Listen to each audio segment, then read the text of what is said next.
여자가 잘못 들어오면 집안이 망한다는 말 들어보셨나요? 참고로 저는 귀에 딱지가 앉을 정도로 들었던 말이었기에 굉장히 싫어했습니다. 하지만 이제 생각해보니 그만큼 사람 하나가 나고 드는 게 중요하다는 뜻이라는 생각이 들어요. 바로 제가 겪은 일 때문이죠. 저는 현재 파주에 살고 있는 60대 여성입니다. 결혼을 해서 젊은 나이엔 쭉 인천에서 살았지만 그곳을 떠올리면 속이 안 좋을 정도로 많이 힘들어서 도망치듯 왔어요. 이유는 바로 남편 때문이었죠. 따지고 보면 남편 이전에 저희 아버지가 문제였고요. 당시 아들 낳겠다고 딸만 줄줄 낳아서 저희는 딸만 넷인 집이었습니다. 결국 막내가 아들이었기에 다섯으로 끝이 나긴 했지만 아버지는 저나 언니, 동생들을 재앙이라고 불렀죠. 사람한테 재앙이라니 그런 말을 뻔뻔하게 하면서 집에서 얼른 치워버려야 집안이 편안하다고 습관처럼 말했습니다. 어린 저에게도 마찬가지였고요. 너 계란 좋아해? 이런 건 남자들만 먹는 거야. 정 계란이 좋으면 방법이 있는데 들어볼래? 그게 뭔데요? 결혼하면 되는 거지. 계란 장수한테 보내줄까? 아니면 너 강아지 좋아하면 개 장수한테 시집 보내줄까? 그쪽은 개를 먹는 걸 좋아하는 건가? 그럼 계란 장수한테 시집 보내마. 아버지 본인은 유쾌한 듯 웃으며 말했지만 사실 저희 집 여자들은 딱 거기에서 벗어나지 않았어요. 가난하고 궁핍한 집안에서 여자들은 자식이 아니라 재산이었으니까 말이죠. 마치 본전을 뽑겠다는 식으로 저희가 먹는 밥, 식사까지도 늘 불만이었습니다. 그렇게 첫째인 언니는 겨우 14살이 됐을 때부터 일을 해서 돈을 벌었고 줄줄이 17, 18, 19살에 시집을 갔어요.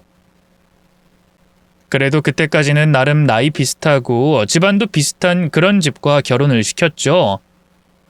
하지만 제 차례가 됐을 때는 상황이 달랐어요. 막내였던 유일한 아들이 사고를 쳤기 때문이었죠. 당장 그 돈이 어디 있어서 이걸 물어내요? 우리 형편 뻔한데. 우리 아들 앞길 망치면... 여보, 어디서 돈 빌릴 곳 없어요? 이게 다 당신이 애를 교육을 똑바로 안 시키고 오냐오냐 키워서 이렇게 된 거 아니야? 공부나 열심히 할 것이지 애들이랑 어울려 다니면서 사람을 패고 물건을 훔쳐? 당신이 가정교육을 어떻게 시켰으면 그런 짓을 하게 해? 집구석에서 하는 일도 없이 뭐 했어? 빌어먹을. 이제 와서 화내면 뭐가 달라져요? 애 감싸고 돈 게 나만 그래요? 합의금만 물어주면 넘어갈 수 있다고 하잖아요. 여보, 우리 아들 미래를 생각해야죠. 아이 시끄러! 입 딱 다물어! 다 엎어버리기 전에! 어디서 감히 하늘 같은 서방님한테 대꾸를 해! 내가 방법이 있어. 알아서 할 테니까 내 앞에서 한 번만 더 징징거려! 확! 알았어요. 근데 무슨 뾰족한 수가 있어요? 저기 그 인천에 사는 내 친구놈 그 첫째 아들 말이야. 왜 그때 걔네 할아버지 돌아가셨을 때 집에 갔었잖아. 술에 취해 있던 놈 기억하지? 그 망나니? 그래.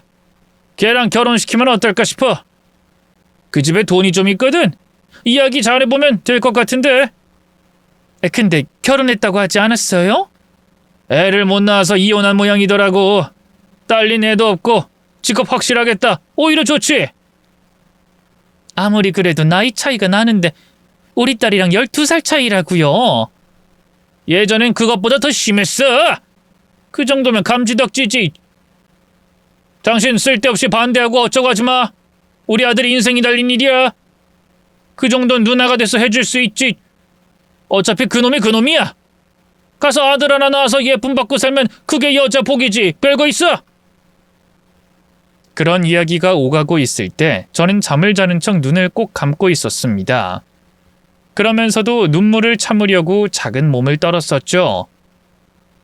그렇게 저는 정말로 팔려가듯 시집을 가게 됐어요. 그러다 보니 제 결혼 생활이 순탄했을 리도 없었죠. 마치 물건처럼 소유권이 있다는 식으로 시댁 식구들도 제게 함부로 대했으니까요. 다행히 남편이 초반엔 제게 잘했습니다. 하지만 그것도 딱 1년 가더군요. 아이가 생기지 않으니 그 망나니 본성을 결국 드러냈죠. 널 우리가 얼마를 주고 데리고 왔는데 밥이나 축 내고 돈을 받았으면 돈값을 해야 할 거 아니야? 우리 엄마가 지금 손주를 얼마나 기다리는 줄 알아? 노력할게요. 열심히 노력하고 있어요. 노력? 노력이 중요해? 열심히 하는 게 중요하냐고? 잘하는 게 중요한 거야. 알겠냐? 네, 잘할게요. 어우, 답답해. 너도 쫓겨나고 싶어? 내 전처가 어떻게 쫓겨나는지 말이라도 해줘. 지금은 어디서 빌어먹고 사는지도 아는데 보여줄까? 잘못했어요. 죄송해요. 새벽에 일어나 가장 늦게 잠들었고 손에 물이 마를 날이 없었습니다. 지금이라면 천만금을 준다고 해도 절대로 못했을 일들을 그 어린 나이에 전 했었어요. 이혼하면 받은 돈까지 토해넣고 가라던 그 말이 제게는 족쇄처럼 무거웠고 가슴 위에는 돌덩이를 올리고 다니는 기분이었죠. 시어머니 역시도 마찬가지였고요. 저 눈치만 살살 보는 거 봐. 이래서 집안 차이 나는 걸 데리고 오는 게 아니었어. 얘가 사근거리는 맛도 없고 뚱해가지고는. 그러니 애 하나 못 낳고 내 아들이 밖으로 돌며 술이나 퍼먹고 있지. 내가 남자였어도 넌 진작에 내쫓았어. 죄송해요, 어머님. 아우, 답답해. 죄송하다면 다야? 그게 끝이야? 뭔가 노력해보겠다, 내가 이렇게 해보겠다 이런 말은 못해? 누가 보면 내가 너 잡아먹는 줄 알겠다. 무슨 말만 하면 벌벌 떨고. 노력해보겠습니다. 남편이랑 이야기도 좀 하면서요. 우리 아들 요즘에 술 먹는 거 알지? 애가 마음을 못 잡는 거야. 그래도 저번 며느리는 애가 빠릿빠릿하고 애교도 있어서 애 못 낳는 것만 아니었어도 그냥 뒀을 거다. 근데 넌 걔보다 훨씬 어리면서도 곰이 따로 없구나. 남자 마음 하나 못 잡고 한심한 것. 제가 잘할게요. 정말이에요. 그래, 돈값은 해야지. 잘해. 앞으로 내 아들 또 술 먹고 집에 안 들어오면 너 내가 절대로 가만 안 둔다. 알았니? 명심하겠습니다. 내가 미쳤지. 어리다고 덜컥 저런 걸 사와서는. 아이고, 돈 아까워. 그러다가 제가 임신을 하면서 상황이 좀 나아졌습니다. 무엇보다 그 첫 임신에서 아들을 낳게 되면서 이전과는 확실히 달라지게 됐죠. 시어머니는 물론이고 남편도 엄청 좋아했어요. 이래서 어린 여자랑 결혼을 해야 되는 건가 봐. 난 당신이 해낼 줄 알았다고. 우리 애 앞으로 딱 한 명, 아들 하나만 더 낳자. 우리 태훈이 동생 만들어야지. 또 아들이요? 그래. 적어도 아들은 둘, 셋 정도는 있어야 안심이지. 그래야 첫째인 태훈이도 외롭지 않고. 우리 집이 아무래도 손이 귀한데 둘은 낳아야 면이 서지. 안 그래? 네, 노력할게요. 부담은 가지지 말고. 첫째는 이런 떡두꺼비를 낳았는데 이제 부담은 덜어도 되지. 여보, 내가 앞으로는 더 잘할게. 그니까 꼭 아들 낳자. 언성을 높이다가도 아들 얼굴만 보면 웃고 야, 너 하며 절 부르던 말도 여보라고 다정하게 바뀌었습니다. 그러다 보니 저희 어머니가 약간은 이해가 되더군요. 같은 배에서 품고 키웠는데도 유독 막내만 감싸고 돌았던 이유 말입니다. 딸을 낳고 기를 때는 모진 구박을 받아야 했다가 아들을 낳자마자 달라지는 반응에 숨통이 트였다는 걸 말이죠. 그래서인지 저 역시도 아들에게 정이 많이 갔습니다. 그 뒤로 다시 임신을 하게 됐을 때는 제 나이가 30을 앞두고 있었을 때였는데 그게 딸 지혜였죠. 남편은 딸이라는 걸 알고서는 실망감을 감추지도 않더군요. 심지어 병원에도 오지 않았을 정도였죠. 갓난아이에게 더 신경을 써야 하는 걸 뻔히 알면서도 그 사람은 개의치 않아 했습니다. 당신 정신이 있어? 태훈이 똑바로 봐야 할 거 아니야? 머리에 상처 났잖아. 병원 다녀왔는데 흉지진 않을 거라고 그랬어요. 집구석에서 하는 일도 없이 애나 잘 볼 것이지. 걔집에 돌본다고 우리 아들을 뒷전으로 해? 걔집에 어디에 쓸 수 있는데? 어차피 밥이나 축 내다가 시집 가면 끝인데. 여보, 우리 딸이잖아요. 그리고 아직 걷지도 못하는 아기인데. 알아서 두면 어련히 잘 클까? 그래도 그건 억지죠. 필요 없어. 한 번만 더 우리 태훈이 몸에 상처 생기면 딸이고 뭐고 확 고아원에 보내버릴 줄 알아. 알았어? 이제 나이도 있어서 애도 못 가질 것 같은데 하필이면 딸을 낳아서. 에이씨. 이래서 내가 딸만 줄줄 낳은 집에서 며느리 데리고 오는 거 반대한 거야. 그 배가 어디 가겠냐고. 이런 집이었으니 제 딸은 잘 크지 못했어요. 소심하고 주눅 들어있는 모습을 보면 절 너무 닮아서 마음이 아플 정도였죠. 그래도 그때 당시에는 아들이고 딸이고 학교를 다니는 건 똑같았기 때문에 어떻게든 잘 키울 생각이었습니다. 적어도 저처럼 못 배우고 못 입히고 싶진 않았고요. 그런데 학교를 거부한 건 딸이었습니다. 신발도 잃어버렸다. 가방도 잃어버렸다. 교과서가 찢어졌다. 이런 일들이 몇 번 있었는데 그게 다 따돌림을 당해서 그랬던 거였죠. 그래서 전화기라도 보낼까 하는 마음에 남편에게 상의를 했어요. 왕따? 그게 뭔데? 애들이 잘 안 놀아주고 괴롭히고 그러는 거예요.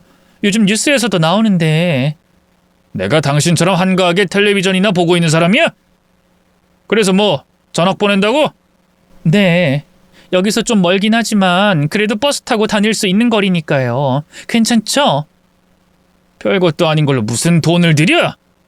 그럼 또 교과서며 학용품 이런 것도 돈 써야 되는 거잖아. 차비는 돈 아니야? 됐고 그냥 내버려둬. 애들은 원래 그렇게 크는 거야. 학교를 가기 싫다고 하잖아요. 애가 많이 힘들어서 울기도 하고. 그럼 보내지 마. 걔 집애가 더 배울 필요가 있어.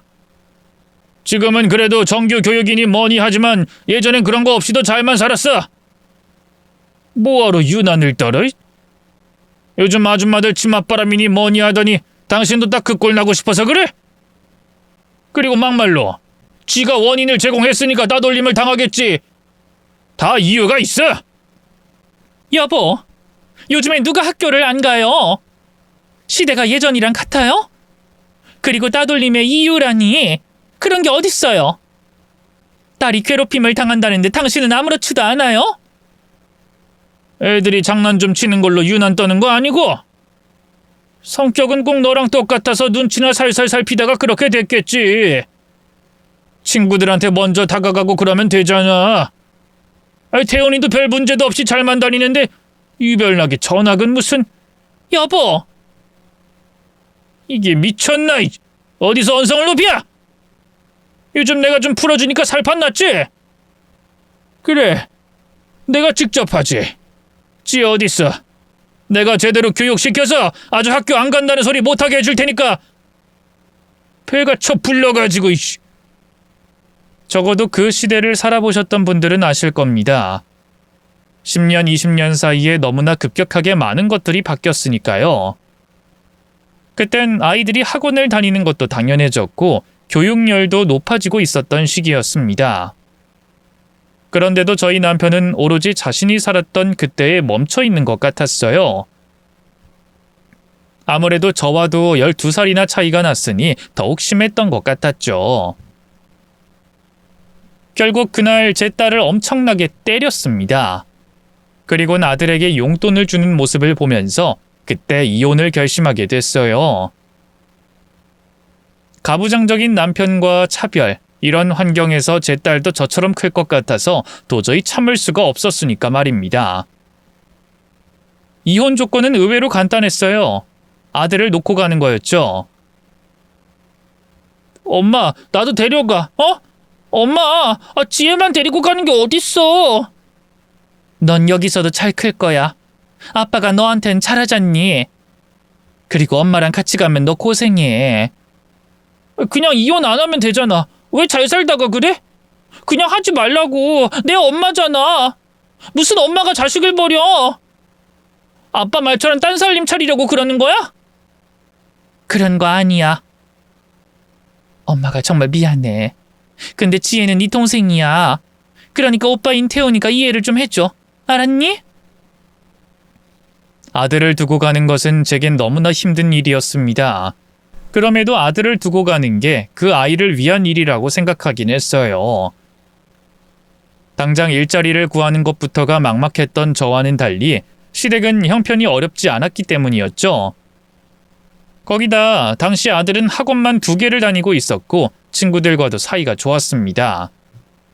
그러니 아예 이혼을 하지 않거나 아들을 포기하거나 2가지 조건이 제가 선택할 수 있는 최선이었어요. 그렇게 결국 이혼을 선택했고 그렇게 지긋지긋했던 시댁에서 더 나아가 인천이라는 공간에서 경기도로 도망치듯 나왔던 겁니다.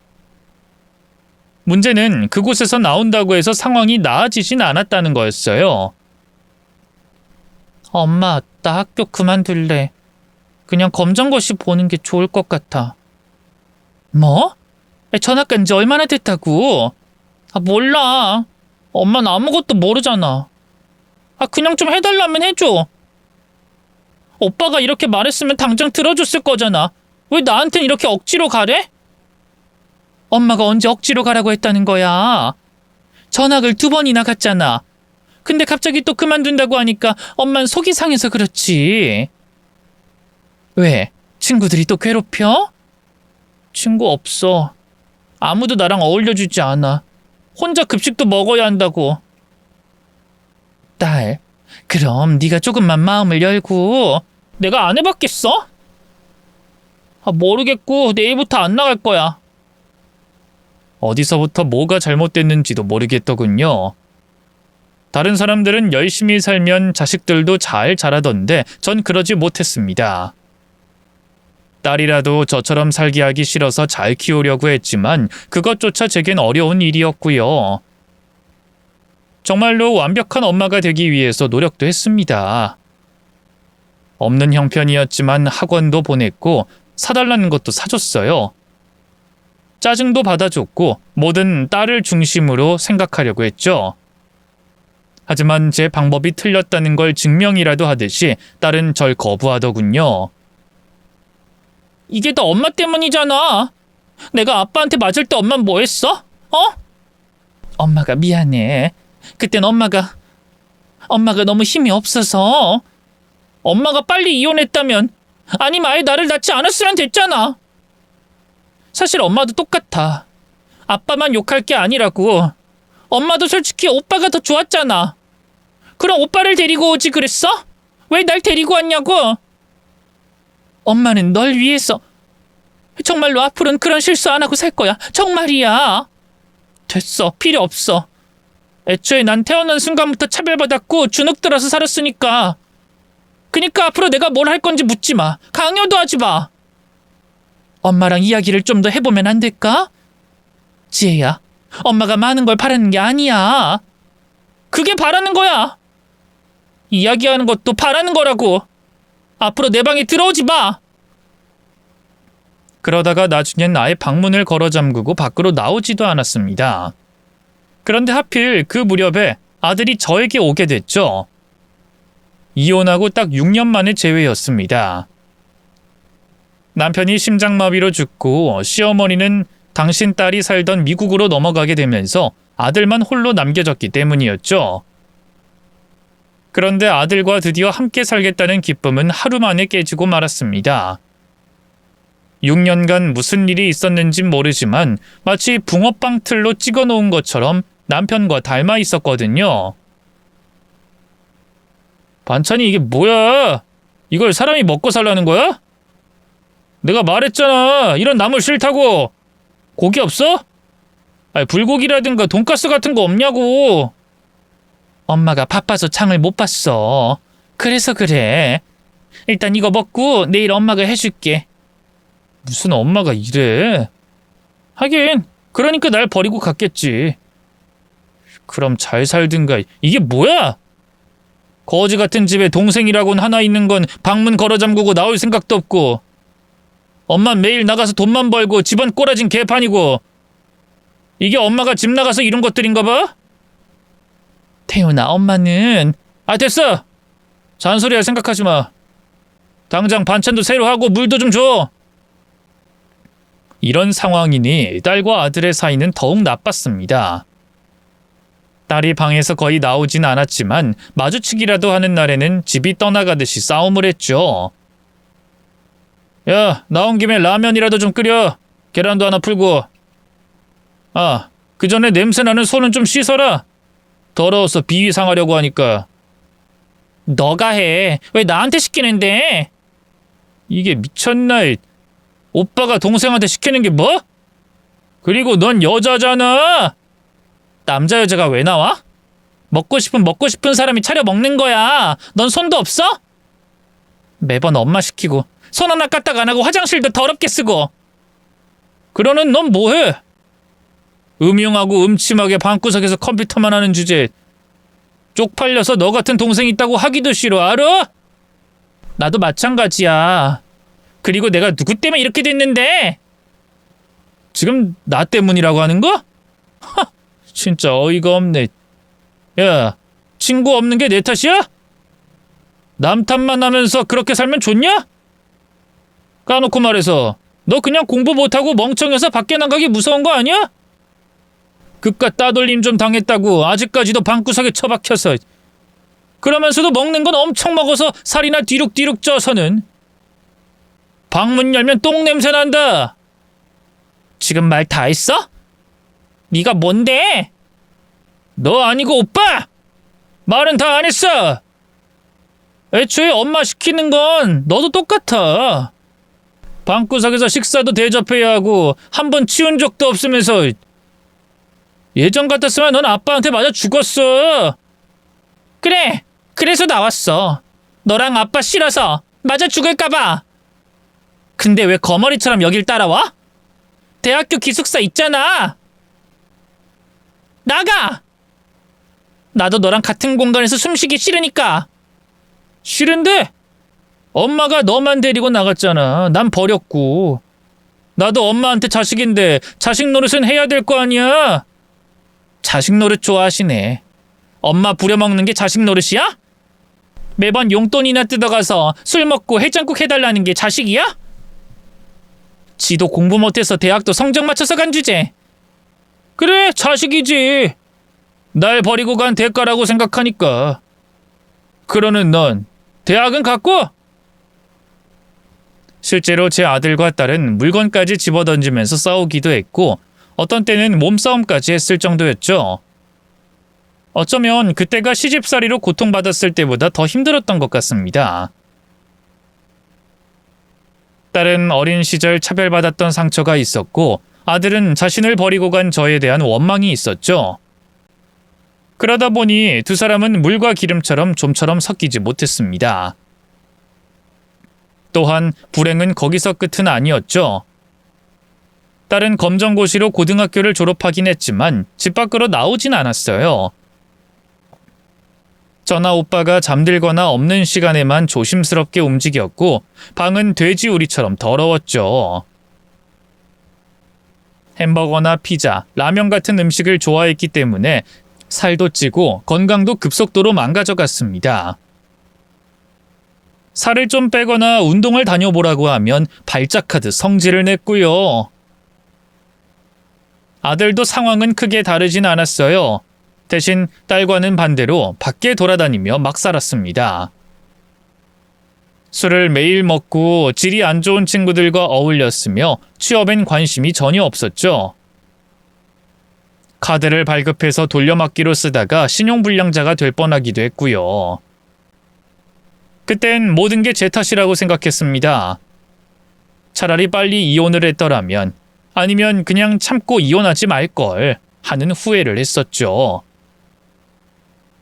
그렇게 제 아이들 모두가 30이 넘어갈 시기까지 저 혼자 돈을 벌었네요.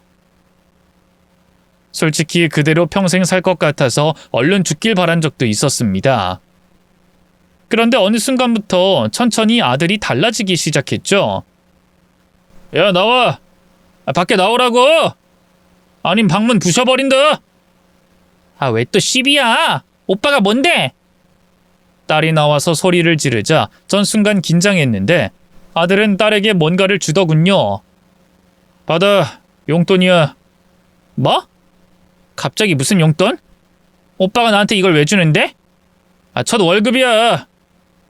아, 됐어, 들어가. 옷이라도 좀 사든가. 그리고 엄마도 이거 받아. 전 너무 놀라서 눈만 껌뻑거렸습니다. 그러자 아들이 흰 봉투를 제 손에 쥐어줬죠. 태훈아, 이게 갑자기 뭐야? 앞으로는 내 월급 엄마가 좀 관리해줘. 생활비도 따로 줄게. 제 용돈도 내가 알아서 줄 테니까 엄마는 이제 손 떼고 일도 좀 줄여. 아니, 무릎 수술했잖아. 근데 아직도 건물 청소까지 하면 어쩌려고 그래? 그 나이에 일 2개 하는 거 무리야. 알지? 아들, 혹시 무슨 일 있는 건 아니지? 아, 없어. 괜찮어. 엄마한테 솔직하게 말해도 돼. 아, 마음대로 생각해. 덜컥 겁도 나고 갑자기 큰돈을 주니 걱정이 먼저 앞서서 물었는데 아들은 얼굴만 붉히면서 방으로 들어가 버렸습니다. 그때부터 변하기 시작하더군요. 혼자 설거지며 청소며 하고 있으면 슬쩍 와서 거들거나 식사를 할 때도 동생을 챙겼죠. 그러자 딸도 이전보단 방에서 나오는 횟수가 훨씬 늘었고 몇 달이 지나자 식사를 할 때는 거실로 나오기까지 했습니다. 그러다가 그 변화의 시작이 아들의 여자친구 때문이라는 걸 뒤늦게 알았어요. 어떤 아가씨야? 엄마도 정말 궁금하네. 그냥 착해. 좋은 사람이야. 그리고 무엇보다 존경할 수 있는 그런 사람이고 그 사람 따라가려면 한참 멀긴 했지만 나도 노력하고 있어. 이직도 하고 자격증도 더 따야 될 것 같고. 그래, 그렇구나. 아우, 정말 고마운 아가씨네. 엄마도 한번 보고 싶어. 아직은 때가 아니라 나중에 정리되면 그때 소개 제대로 할게. 새벽같이 일어나서 운동도 하고 영어 학원도 다니면서 뒤늦게 자격증 시험까지 보는 아들을 보며 그 아가씨에 대한 궁금증이 많아졌습니다. 너무 고마워서 밥이라도 한 끼 사주고 싶은 마음이 먼저였지만요. 그런데 이상하게 아들은 저에게 사진조차 보여주지 않았고 오히려 동생인 지혜만 소개를 따로 했다고 들었죠. 솔직히 서운하긴 했지만 내색은 하지 않았습니다. 시간이 갈수록 고마운 마음만 더 들었고요. 그 아이 덕분에 아들도 정신을 차렸고 딸도 밖으로 나와 활기를 찾기 시작했기 때문이었습니다. 하루는 딸이 부르지도 않았는데 나와선 작은 종이 가방을 내밀었어요. 그 안엔 화장품이 들어있었죠. 지혜야, 이게 뭐야? 엄마 주는 거니? 응, 엄마 화장품 없잖아. 기초 화장품이야. 작은 통은 아이크림이고. 엄만 괜찮은데 용돈도 없을 텐데 뭐하러 샀어? 이건 용돈 아니고 내가 번 돈으로 산 거야. 그러니까 그런 말은 하지도 마. 앞으로는 떨어지면 내가 이 정도는 살 수 있어. 오빠한테 용돈도 받을 생각 없고. 언제? 아니, 뭐해서 돈을 벌었어? 나 이제 일해. 물론 밖에 나가는 건 힘들어. 그래도 재택근무로 할 수 있는 일이야. 그래서 말인데 엄마가 좀 도와줘. 오늘 내 방 좀 치우려고 하거든. 딸은 외주를 받아서 편집을 하는 일을 한다고 했습니다. 어릴 때부터 컴퓨터를 꽤 잘하긴 했는데 그런 능력이 있는 줄은 몰랐어요. 거기에 더해서 늘 꽁꽁 닫아놓았던 방까지 열었던 거죠. 물건과 쓰레기들로 꽉 차서 아슬아슬하게 느껴질 정도였던 더러운 방이 반나절 만에 깨끗하게 바뀌었고 늘 닫혀있던 창문으로도 햇빛이 쏟아졌습니다. 그게 끝이 아니었죠. 지혜야, 이게 뭐야? 뭐가 배달이 왔는데 엄청 무겁네. 아, 그거? 세희가 선물로 보낸 거야. 오빠 여자친구. 나 편집일 시작했다니까 선물해주고 싶다고 해서. 컴퓨터야. 엄청 비싼 건데 참 고마워. 세희? 몇 번 만났다더니 친구처럼 지내는 거야? 응. 오빠한테 너무 아깝긴 해. 성격도 엄청 좋고 착하거든. 뭐 덕분에 오빠도 정신 차리고 사람 됐잖아. 내가 먼저 친구였으면 오빤 근처에도 못 오게 했을 텐데. 정말 고마운 친구네. 근데 왜 나한텐 안 보여주는 건지. 혹시 결혼 생각이 없다거나 그런 걸까? 아님 내가 좀 부끄러워서? 그건 세이가 사정이 있어. 그래서 그래. 엄만 조금만 기다려줘. 절대로 다른 의미가 있는 건 아니야. 안 그래도 세이도 걱정 좀 하더라. 엄마가 혹시 오해할까봐. 오해는 엄마 그냥 약간 서운해서 그래. 괜찮아. 우리 딸이랑 아들한테 이렇게 잘하는데 엄마보다 100배 나. 평생 그 은혜는 안 잊을 거다. 나도 세이가 너무 좋아. 그래서 하루라도 빨리 우리 가족이 되면 좋을 것 같긴 해. 딸은 정말 그 아이를 은인으로 생각하고 있는 듯 했습니다. 물론 아들과 저 역시 그랬고요. 그저 아들이 사람 하나를 만나고 있을 뿐인데 암울하기만 했던 저희 집이 다 바뀌었으니 당연했죠. 저 역시도 많이 달라졌어요. 그 전에 딸이 방에만 있을 때는 낯선 사람이 집에 방문만 해도 난리가 났었습니다. 그런데 똑같이 방에 있어도 일을 시작한 딸은 바뀌었고 누군가 초대해도 대수롭지 않게 생각하더군요. 덕분에 저는 교회에 다니면서 알고 지낸 이웃들과 왕래도 할 수 있었죠. 특히나 윗집과는 어느 순간부터 아주 친해졌고요. 언니, 아들, 딸 장성해서 이렇게 엄마한테 잘하는 거 보면 부러워 죽겠어. 우리 아들은 공무원 준비만 몇 년을 하는 건지 속이 터진다니까. 왜? 공무원이 뭐 어때서? 안정적이잖아. 안정은 무슨? 요즘 시대가 어느 때인데. 공무원 그거 박봉이야. 다른 일도 겸업도 못하고 오로지 연금 하나 보고 하는 건데. 늙어서 행복하면 뭐해? 그런가? 그치. 멀쩡히 대학까지 보냈더니 갑자기 공무원? 혈압 올라 죽겠다니까. 그것도 9급인데 아직도 합격을 못하고 벌써 5년이야, 5년. 난 요즘에 언니가 제일 부러워. 우리 애들도 그렇게 된 거 얼마 안 됐어. 알면서. 그 여자친구? 그런 걸 보면 옛말 틀린 게 없지. 여자 잘 들어오면 집이 산다고 하잖아. 그런가? 맞는 것 같긴 해. 얼른 결혼하면 좋겠어. 나 진짜 잘해줄 거야. 귀한 손님처럼 대할 거고 평생 시집살이도 안 시킬 자신 있어. 그래, 그 지긋지긋한 시집살이는 우리 때에서 딱 끊는 게 맞지. 내 주변 친구들은 아직도 며느리한테 전화해라 밥해놔라 이러더라고.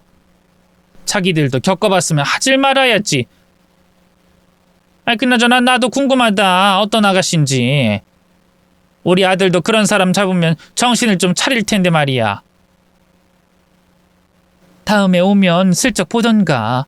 나도 얼른 그때가 오면 좋겠어. 정말이지 오래 기다리긴 했습니다. 아들이 30 중반이 되어서야 소개를 하겠다고 했으니까요. 아들이 세이를 만나고 나서 무려 4년 만의 일이었죠. 눈처럼 하얀 피부에 오목조목한 얼굴, 지나가던 사람도 돌아볼 정도로 눈에 띄게 예쁜 아이였어요. 거기에 목소린 차분해서 마음을 편안하게 만들어줬죠. 말은 어찌나 센스 있게 잘하는지 식탁에 웃음이 끊이지 않았네요. 그렇게 식사를 끝내고 차를 한 잔 마시고 있을 때였습니다. 저희 윗집의 동생이 빵과 쿠키를 구웠다며 찾아왔더군요. 마침 얼굴을 보고 싶어 했기에 살짝 들어왔다가 가라고 했죠. 물론 약간 자랑하고 싶은 마음도 있었고요.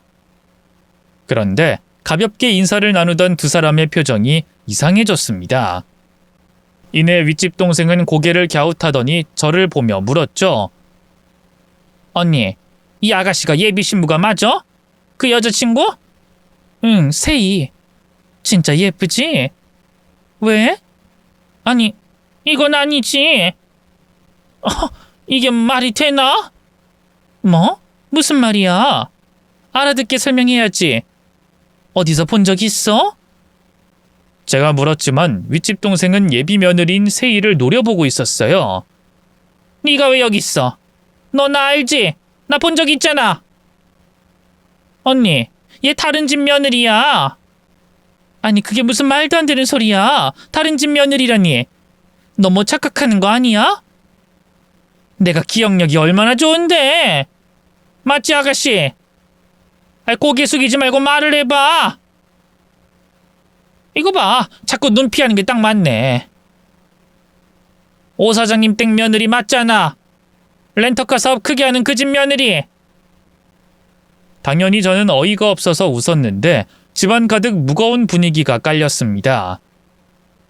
그리고 예비 며느리인 세희는 고개를 푹 숙이고 있었고 제 아들과 딸의 표정은 더욱 안 좋았죠. 그러자 윗집 동생은 확신한 듯 몇 번이나 다른 집 며느리가 확실하다고 하면서 계속 추궁하더군요.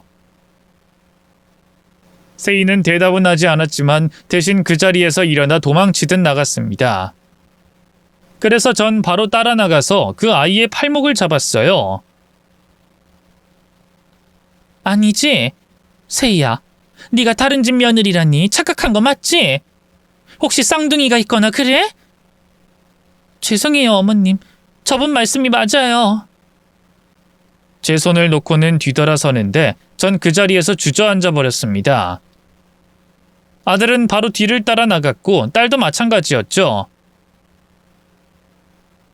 대신 제 옆에 남은 윗집 동생을 통해 자세한 상황을 들었어요. 교회를 다니면서 알게 된 부잣집인데 세희가 거기 며느리라고 했습니다. 갈 때마다 음식을 차리고 식사를 대접받았기에 확실하다고 했고요. 심지어 저보다 더 자세한 부분까지 알고 있었습니다. 예전엔 좀 살던 집이었다는데 걔 애비가 사업 말아먹고 걔 친문 돈 없는 남자 싫다고 애까지 버리고 도망갔고. 저런? 아니 언니 화도 안 나? 그 맹랑한 게 사기 결혼하려고 한 거 아니야? 애들 표정 보니까 그건 아닌 것 같은데 일단은 사정이 있는 것 같네. 아니 언니 혹시 불쌍해서 그래? 아니야. 내가 듣기론 그렇게 형편 어려운 것도 아니래. 부자는 망해도 3년 가잖아. 그리고 동정할 필요도 없어. 동정이 아니라 우리가 봐온 시간만, 아니 우리 아들이랑 만난 시간이 4년이 넘어. 근데 남의 집 며느리라니. 아니 나 못 믿어? 아이 그래. 아님 그 사모님 만나러 같이 가죠? 내가 그 집에 가서 당장 다 말할 거야. 미치지 않고서 어쩜 그런 짓을 해? 뻔뻔하기도 하지. 하긴 그 순진한 얼굴 보면 나라도 껌뻑 속겠어. TV에서나 보는 사기 결혼을 실제로 보다니 아우 끔찍해. 소름 끼치고 무서워. 내가 여기 안 왔으면 어쩔 뻔했어. 괜히 분란 일으키지 마. 일단 모르는 척 해줘. 아니 언니 그런 건 가만두면 안 된다고. 부탁 좀 할게. 우리 아들 이야기도 좀 들어보고, 응? 일단 알았어. 하지만 나도 오래는 안 돼. 그 사모님이랑도 친하단 말이야. 그래 알았어. 고마워. 제가 부처도 아니고 왜 화가 나지 않았겠어요. 믿음이 컸기에 실망했고 배신감에 치가 떨릴 정도였죠. 하지만 그보다 더 앞선 마음이 바로 두려움이었습니다. 혹여나 내 딸과 아들이 상처받아서 방황하고 숨게 되는 게 무서웠죠. 이기적이고 부모답지 못하다는 거 알지만 그때 저는 그랬네요. 그렇게 그날 저녁이 되어서야 아들에게서 그 상황을 설명받았습니다. 며느리 아니야. 그 사람 결혼한 거 아니라고. 정확히는. 그게 무슨 말이야? 윗집 동생이 다 봤다고 했어. 그 집에서 살림에 식사 준비까지 하는 걸 다 봤다고 했는데. 걔가 그래? 세희가 아니라고 해? 엄마는 걔 상황을 몰라. 정확히는 집안끼리 약혼식을 하긴 했어. 뭐? 약혼? 그럼 넌 알고 있었다는 거야? 처음부터 알고 있었어. 세희 걔 아버지 때문에 억지로 그 집에서 신부 수업 듣고 있는 거라고. 그 집 사람들은 신부 수업 핑계로 세희를 가정부처럼 부려먹고 있는 거고. 세희 아버지는 사업이 망하면서 빚을 지게 됐고 파산으로도 충분했지만 도의적으로 피해본 사람들에게 돈을 모두 돌려줬다고 합니다. 나름 그 정도 능력은 있었고요. 그런데 그때 재산 일부를 처분하며 아내와 마찰이 일어나게 됐고 이혼을 당하게 됐다고 했죠. 때문에 돈이 없으면 불행하다는 생각을 가지게 됐고 자신의 딸 결혼, 더 나아가 연애까지도 관여하기 시작했다고 하더군요. 급기야 저희 아들과 만나고 있다는 걸 알리자마자 부잣집에 시집을 강제로 보내려고 했답니다. 걔 아버진 나랑 결혼하면 하늘이 무너지는 줄 알아. 돈이 없는 집이라서 더 싫어하는 거고. 그래서 차마 엄마한테도 말 못했어. 그럼 세희 집에서는 널 알고? 알지. 세희랑 나랑 설득을 했으니까. 근데 그게 오히려 안 좋게 된 거야. 발작하듯이 자기가 오래 알고 지낸 지인 집 남자랑 맞선을 보게 하셨지. 반강제적인 중매였지만 상대 남자는 세희 외모가 마음에 들어 수락했고 반대로 시댁 식구들은 외모 하나 믿고 들이기에 집안이 탐탁지 않으니 신부 수업이란 명목으로 파출부처럼 일을 시켰던 거였어요. 그 와중에 저희 윗집 동생이 알게 된 거였죠. 아니, 아무리 그래도 요즘 시대가 어떤 때인데 강제적으로 결혼을 시켜? 그리고 세인 성인이잖니. 그걸 하란다고 거기서 하고 있는 건 난 이해가 안 된다. 아버님이 죽겠다고 협박을 그렇게 하신다나 봐. 자기 이혼당하고 불행하게 살았던 게 돈 때문이라고 생각하시거든. 그러니 부잣집에 딸을 시집 보내려고 병적으로 집착하시고. 세희는 나름대로 설득을 하는데 워낙 효녀라서 큰 반항도 잘 못해. 그럼 그것 때문에 지금까지 나한테 소개를 못 시킨 거야? 그렇지. 원래는 1년 만에 청혼을 했어. 그 집에도 인사드리러 갔었고. 그때 저희 딸도 거들며 말했죠. 엄마, 세희 진짜 힘들어했어. 나도 몇 번 봤는데 걔네 아버지 진짜 장난 아니야. 애를 쥐잡듯이 잡고. 원래 하고 싶은 일도 따로 있었는데 돈 못 번다고 그것도 못하게 했다고 하더라. 손찌검도 하시는 것 같았어. 아니, 다 큰 성인인 딸한테 손찌검이라니 어쩜... 근데 엄마, 난 그거 보는데 난 엄마가 제일 먼저 생각나더라. 엄만 그런 아빠 밑에서 날 구했잖아. 난 그거 알면서도 엄마 원망하고 오빠 원망하면서 자랐는데. 세희는 안 그랬어. 누구 원망도 하지 않고 혼자서 꿋꿋하게 잘 버텼다고. 진짜 좋은 애야. 아들도 곁에서 고개를 끄덕거리며 절 설득했습니다. 내가 바뀌고 달라진 것도 세희 보면서 엄마가 어떤 마음으로 날 떠났는지 알아서였어. 그래서 반성도 많이 했고 내 동생한테도 잘하겠다고 마음먹은 거야. 걔 덕분에 나 정말 많이 반성했어. 지혜도 마찬가지고. 늘 긍정적이고 밝기만 한 모습에 끌렸을 줄 알았는데 제 딸과 아들은 비슷한 아픔을 가진 세희를 보면서 가까워졌던 겁니다. 그러면서 서로의 상처를 치유해주며 변하기 시작한 거였고요. 제게는 아무 말도 하지 않은 건 괘씸했지만 이해는 됐습니다. 그런데 문득 세희가 걱정이 됐고 아들에게 전화라도 걸어보라고 했죠. 그런데 전화를 받지 않더군요. 아들, 세희 전화 안 받아? 왜 안 받아? 집으로 간다고 했어? 아버지랑 제대로 말해보겠다고 하고 집에 들어가는 것까지 봤어. 너 바보야? 왜 그걸 혼자 하게 해? 결혼하고 싶다면서. 그걸 그 애 혼자서 짊어지게 하면 어쩌자는 거야? 거기다가 손찌검도 한다며. 얼른 앞장서. 그 집으로 가게. 알았어. 내가 생각이 짧았어. 엄마한테 얼른 와서 설명을 하려다 보니.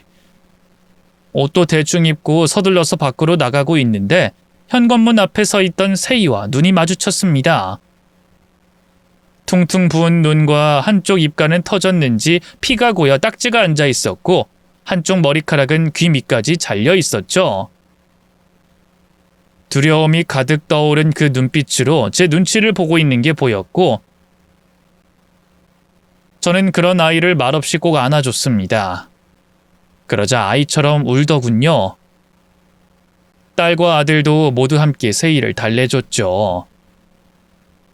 들어보니 아버지와 싸우다가 휴대폰도 빼앗겼고 머리카락까지 자르고 가둬두려고 하자 도망치듯 집을 나왔답니다. 그런데도 그 아이는 자기 아버지 걱정을 했죠. 이제까지 화가 나도 집을 나온 적은 없었는데 엄청 걱정하실 거야. 경찰에 신고를 했을지도 모르고 그냥 들어가는 게 좋을까? 그러자 저희 아들이 말하더군요. 이번엔 그러지 마. 소중한 건 곁에 있으면 잘 모르기도 하거든. 우리 아빠도 나도 그랬어. 엄마가 아빠랑 이혼하고 지혜만 데리고 나갔을 때 처음엔 괜찮다고 아무렇지 않은 척했지만 나중에는 후회하고 힘들어했었지. 너희 아버지도 좀 겪어봐야 알아. 딸한테 함부로 하고 억지로 강요하면 영영 못 보게 될지도 모른다는 거. 저는 난생 처음 듣는 말이라서 좀 놀랐습니다. 특히 남편이 후회했다는 말이요. 아들은 그 부분에 대해서 더 설명을 해줬는데 술만 먹으면 제 이름을 부르면서 미안하다는 말을 했다고 했습니다. 뿐만 아니라 귀하게만 큰 줄 알았던 아들을 원망하기까지 했다더군요. 뭐? 나한테 미안한 건 미안한 건데 원망? 그 인간은 왜 또 그쪽으로 빠져? 하여튼 진짜 이해를 못하겠네. 미안하면 미안하다고 해야지 왜 멀쩡한 아들을 원망해? 아빠는 그런 사람이었으니까. 예전엔 이해 못했는데 지금은 할 수 있어. 나이가 들었다고 부모라고 모두 비슷한 건 아니라는 거. 억지 부리고 떼를 쓰고 싶었던 거야. 세희 아버님도 난 우리 아빠랑 어느 정도 비슷하다고 생각해. 그래, 우리 아들 다 컸네. 근데 엄마가 이번엔 너희 다 지켜주마. 예전에 못했던 거, 너 두고 갔던 거 지금이라도 정신 바짝 차리고 제대로 할게. 엄마, 고마워. 그리고 정말 미안해. 첫날은 눈물바다였지만 그 이후로는 너무 재미가 있었죠. 제가 퇴근길에 치킨을 사들고 왔는데 아들과 세이도 사오고 제 딸은 배달을 하는 통에 치킨을 배 터지게 먹기도 했고요. 딱 4명이 모여서 매일 저녁에 고스톱을 치기도 했습니다. 가끔 혼자 계신 아버지 생각에 세이 얼굴이 어둡긴 했지만 그때마다 다독여줬던 것도 우리였죠. 그렇게 딱 일주일 되던 날에 세이 아버님이 찾아오셨습니다. 마치 우릴 납치범이라고 생각하는 듯 씩씩거리면서 따지더군요. 내 딸 데리고 가려고 왔으니까 나오라고 하세요. 좋은 말로 할 때. 저는 세이를 애들 뒤로 보내고 앞에 섰습니다. 싫다면요. 못 드리겠다면 어쩔 겁니까? 아주머니, 이건 명백한 납치입니다. 그럼 그쪽이 하신 건 학대죠? 다 큰 딸을 때리는 아버지가 요즘 세상에 어디 있습니까? 그리고 머리카락 자르는 것도 폭력입니다. 아시고 계세요? 내 딸 내가 마음대로 하겠다는데 당신이 뭔데? 설마 우리 딸 탐이 나서 그래? 그쪽도 반말하니까 나도 할게. 그래, 탐난다 왜? 제가 소리를 지르자 세이 아버님은 어이가 없다는 듯 웃었지만 표정은 험악했습니다. 제 뒤에 있던 아이들도 놀랐는지 세이를 자기 등 뒤에 숨기기 급급했고요. 아들이 도중에 끼어들려고 했지만 전 눈빛으로 제지했죠. 심장은 빨리 뛰고 손도 떨렸지만 전 마음을 굳게 먹고 말을 이었어요. 저렇게 착하고 예쁜데 탐이 안 날 수가 없지. 특히나 그쪽처럼 무례한 사람 밑에서 자랐는데도 잘 자랐으니 당연하지. 이 사람이 보자 하니까 지금 장난해? 내가 이런 거지 같은 집구석에 내 딸을 줄 거라고 생각해? 꿈깨! 그래, 말 잘했다. 거지 같아? 당신 기준엔 거지일 수 있겠지. 근데 내 기준엔 당신이 더 거지야. 얼마나 빌어먹고 살았으면 딸을 팔 생각을 해? 뭐? 지금 장난해? 내가 무슨 딸을 팔아? 내가 그 집에 돈 한 푼 받은 줄 알아? 뭐 눈엔 뭐만 보인다더니 내가 비록 망했어도 살 만큼 살고 그쪽보다 훨씬 나? 그러게 뭐 눈엔 뭐만 보이지. 돈 많은 집만 보여서 딸 그리로 시집가면 고생 안 하겠다고 생각했겠지. 근데 그 부잣집에선 딸을 어떻게 보는 줄 알아? 무료 가정부, 식충이, 애 낳는 기계쯤으로 본다고. 이 미친! 지금 뭐라고 했어? 다시 말해봐! 세희 아버진 제 멱살을 잡았고 전 오히려 더 당당하게 턱을 치켜들고 말했어요. 내가 그렇게 살았어. 그래서 너무나 잘 알아. 그리고 하나 더 알려줄까? 우리 아버지 어머니가 나 그렇게 팔아버린 뒤에 난 쭉 그 두 사람 얼굴 안 봤어. 돌아가신 후까지도. 당신이 원하는 게 그거야? 그럼 이 거지 같은 집구석에서 빼내서 딸 데리고 가서 살게 해봐. 돈이면 어떻게든 행복해질 거라는 그쪽이 얼마나 불행해질 수 있는지 알게 될 테니까. 물론 눈 감기 전에야 깨닫겠지만 돈이 전부가 아니라는 걸. 제 말에 잡았던 멱살을 풀었지만 이해는 못하는 듯 했습니다. 돈이 최고야! 집안 차이가 나더라도 좀 힘들어도 참고 견디면 그만이야. 애초에 내 결혼을 망친 것도 돈이었어. 근데 돈이 전부가 아니라는 개소리 하지 마! 그건 돈 없는 인간들이 하는 썩어 빠진 말이니까. 돈으로 살 수 없는 건 세상에 없어! 이보세요, 세희 아버님. 그쪽 결혼의 실패가 돈이라고 왜 단정 지어요? 정확히 돈 때문에 당신 아내의 본색이 드러난 거지. 돈 때문에 결혼이 실패한 게 아니죠. 정신 똑바로 차려요. 지금 돈에 집착해서 딸을 망치려고 드는 건 당신이잖아요. 그건 딸을 돈에 팔았던 우리 아버지랑 다를 게 없거든요. 돈. 물론 저 역시도 중요하다고 생각해요. 그러나 돈 있는 집안에 시집 가서도 전 한 번도 행복한 적이 없었죠. 늘 눈치 봐야 했고 숨을 쉬어도 쉬는 것 같지 않았어요.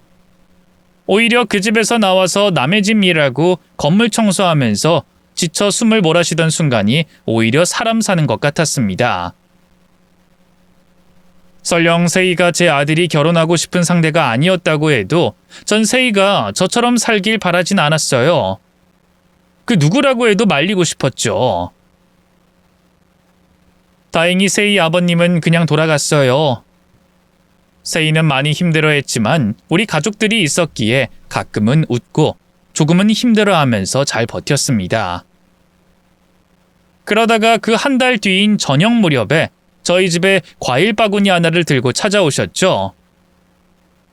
이전과는 달리 멀끔한 정장 차림으로 예의 있게 제게 인사도 했고 딸과 따로 이야기를 하고 싶다고 했습니다.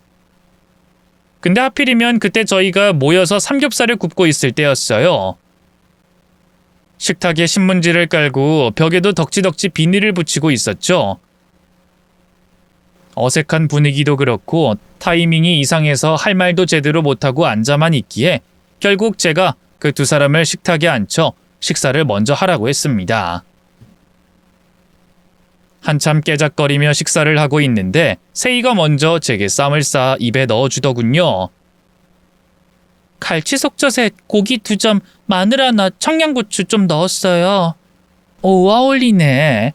고기랑 갈치 속젓이 진짜 잘 어울려. 그럼 난 청양고추랑 파절임, 고기를 넣어서 쌈 싸야지. 우린 그때 일주일 혹은 2주에 한 번씩 삼겹살을 구워 먹었는데 어느 순간부터 서로 오른쪽에 있는 사람에게 각자 취향에 맞게 쌈을 싸주고 있었습니다. 그래서 전 옆에 앉은 딸에게 그리고 딸 지혜는 오빠인 태원이에게 싸줬죠. 근데 지혜가 매운 걸 못 먹는 태원이에게 청양고추를 가득 넣어줘서 서로 티격태격했고 그걸 보면서 자연스럽게 웃게 됐어요. 분위기가 약간 누그러지자 태훈이가 곁에 앉아있던 세희 아버님에게 쌈을 싸서 넘겼습니다. 제 취향이긴 한데 밥 그리고 고기 3점 쌈장 넣었어요. 드셔보시든가요. 나한테 먹으라고? 오른쪽 사람한테 넘기는 거니까 드시고 아버님은 세희한테 주면 돼요. 그래, 고맙다. 머뭇거리다가 쌈을 받아든 세희 아버지는 한동안 말없이 그걸 들고만 있었어요. 그러다 갑자기 울음을 터뜨렸죠. 처음엔 턱으로 뚝뚝 떨어지던 눈물이었는데 순식간에 아이처럼 엉엉 울더군요. 세이는 놀라서 그런 아버지를 달랬죠. 아빠 울지 마. 내가 잘못했어. 응? 집에 돌아갈게. 응? 아빠 미안해. 그러자 세이 아버지는 고개를 저으며 눈물을 닦곤 말했습니다. 아니야, 아니다. 아빠가 미안해. 아빠가 착각했어. 애초에 우리 집이 망하지 않았어도 이렇게 행복하게 살진 않았어. 근데 그게 다 돈 때문이라고 생각했고 너도 너희 엄마처럼 불행해지는 게 겁이 났어. 그래서 아빠가 억지를 부렸어. 미안하다, 세이야. 아빠? 면목이 없다. 아빠가 잘못했어. 사실 그 말 하려고 왔어. 혼자 생각해보니 내가 너한테 몹쓸 짓을 했다 싶었고 사람 시켜 알아보니 네가 그 집에서 어떻게 살았는지 이제야 알게 됐어. 아빠가 미쳤었어, 세이야. 이런 못난 애비 용서해 주겠니? 너무 늦었을까? 기다렸어. 나도 태훈 씨도. 아빠 허락 받으려고 기다렸으니까 늦은 게 아니야. 고마워. 세이는 아버지를 보며 웃고 세이 아버님은 저희 아들이 싸준 쌈을 한 입 가득 먹고는 딸에게 쌈을 싸줬습니다. 그 장면은 아직도 떠올리면 저절로 미소가 지어지더군요. 그리고 기분도 묘했습니다. 세이 덕분에 저희 가족들이 전부 변할 수 있었던 건 오로지 세이가 특별하고 좋은 아이였기 때문이라고 생각했어요. 하지만 저희 가족들도 누군가를 변화시킬 수 있다는 건 신기했죠. 어쨌든 그 덕분에 아이들의 결혼은 순조롭게 진행됐습니다. 무엇보다 놀라웠던 건 망했다 해도 사돈은 평균 이상으로 돈이 많았다는 거였어요. 집에 들일 가구는 물론이고 꽤 큰 액수였을 텐데 저희 아이들 살 수 있는 작은 아파트까지 마련해 주셨으니까 말입니다. 그 대신 조건이 하나 있었는데 바로 삼겹살 파티를 한 달에 한 번은 다 같이 모여서 하자는 거였어요. 그렇게 1년이 지난 지금까지도 한 번도 빠뜨리지 않고 참석하고 계시죠. 오른쪽 사람에게 쌈을 싸주는 것은 어느덧 저희 가족만의 규칙이 됐고요. 요즘은 이렇게 행복해도 되나 싶은 생각이 들 정도입니다. 제 인생을 돌이켜보면 팔려가듯 시집가서 아들까지 버리고 이혼했고 지키려던 딸도 제대로 키워내진 못했었어요. 사실상 누가 욕을 해도 고개 숙이고 듣고 있어야 할 정도로 최악이었습니다. 절대로 변할 수 없을 거라고, 평생 이런 상황이 계속될 거라고 절망도 했고요. 하지만 결국엔 한 사람으로 인해 바뀌었습니다.